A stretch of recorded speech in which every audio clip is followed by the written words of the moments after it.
a chess game is split into 3 phases: the opening, middle game, and the end game. And to become better at chess, you need to improve in a lot of different skills. Endgame technique is one that people often find tedious and perhaps a little bit boring, but to help you get better at endgames, I've decided to split it into multiple important concepts. And once you learn them all, you can see that you can change the tide of the game in the endgame phase. So some games you normally would draw will turn into wins, and also some games that you should have lost will be saved by using the techniques in these videos. The first concept I will introduce to you is opposition, and this happens when kings are standing opposite to each other, like you see on the screen. I've decided to give you an idea of this concept with a mini game called American Chess Ball, and the white king has the ball, and he needs to score a touchdown at the other side of the field. First we will give white the turn to move, and you can quickly see that if white is the one to move first, the black king will always be able to mirror the move that black makes and cover off all the squares that white might need to go forward. And now if we change that and make black the one to make the first move, you can see that white gets access to one of the squares he needs to go forward. So white will be able to walk up the field, and at some point he will be caged in. But right now, if we take opposition, so we are the one to move opposite to the other king, we will be once again able to move up the field, because black has to move to the side, and then once again, if we go into opposition, we can reach the end of the field and score a touchdown. Now we will take a look at how this translates to a normal chess game by taking a look at some of the different endgames we might encounter while playing ourselves.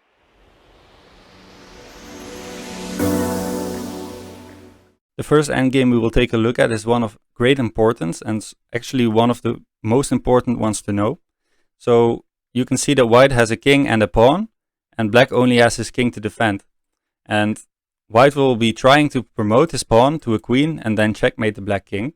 But we will try to make sure that that doesn't happen. And the way to do that is, let's say if white is to move and wants to move past us to promote the pawn, black will always have to move back in a straight line. That's a really important rule, and once you do that all the time, white will never be able to promote. Because let's say if white goes here, we take opposition to make sure that white has to push the pawn, and then we step behind it once again. And now we have to retreat from this pawn, so once again we will take a straight line back, and if white tries to go past us, we take opposition, and you can see now white is a draw, because if white pushes this pawn and we step back behind the pawn, white has only one move to keep defending this pawn, and that's by moving behind it. And once he moves behind it, there are literally no more squares that black can go to, and it becomes a stalemate. And because this is a stalemate, it's always a draw when the king is behind the pawn, and your king can cover it from in front of the pawn.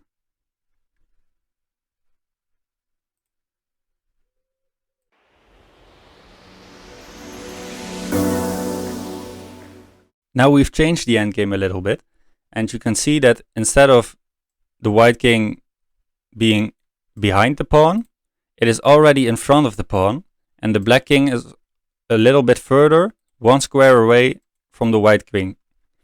And we can see that in these endgames it's really important whose move it is, because if it's white to move, we're going to see that black is able to draw this position.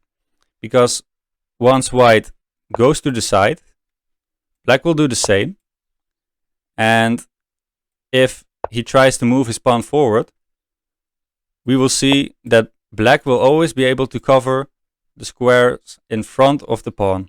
So white can never step in front of the pawn once again, and has to move his pawn, for example. And now we can see that if we move back in a straight line once again, and white tries to go past it, we can take opposition once again. And this endgame looks a lot like the one we've seen before, where if we take a straight line back, white will never be able to pass us, and this will be once again a stalemate.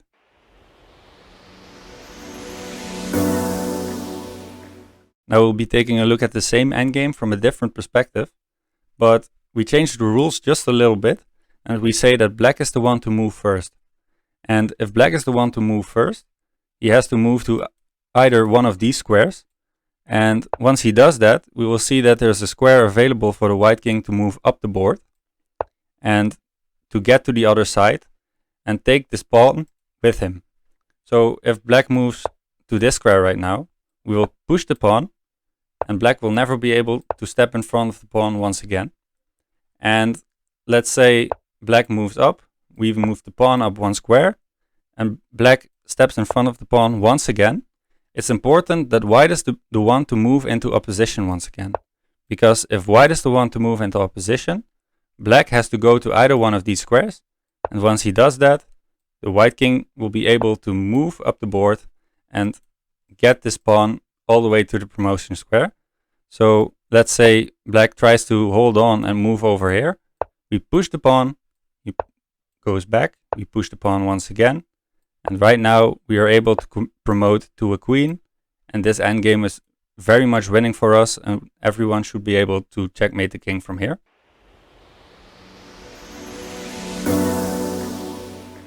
Now we have taken a look at these basic endgames, and we're going to see how this knowledge translates into a bigger game with more pieces. So right now we can see that the black rook is checking this white king.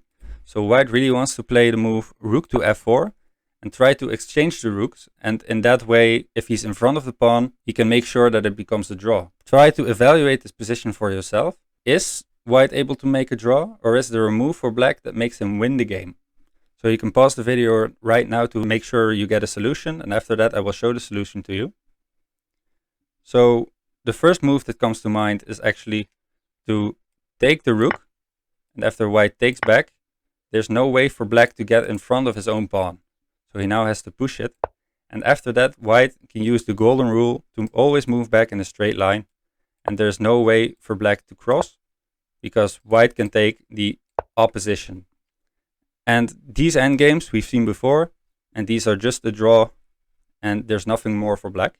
What if we go back to the first position and find a different move for black that makes sure he wins the game?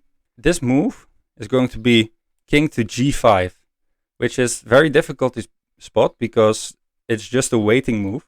But after this, white is forced to take the rook himself, because if he doesn't do anything, black will be able to take the rook, and after that white can't take back because it's guarded by the black king. So white has to take the rook, and after that, if black takes back, we see an endgame that we've also seen before, but this is winning for black because white is the one to move, black takes the opposition.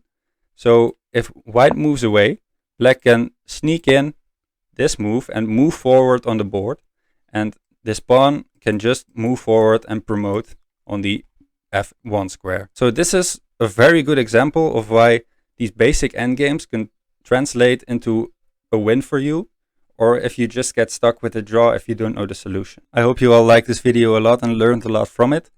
Make sure to leave a like, subscribe, and stay tuned for the next video on a different endgame concept. And I hope to see you soon. Bye bye.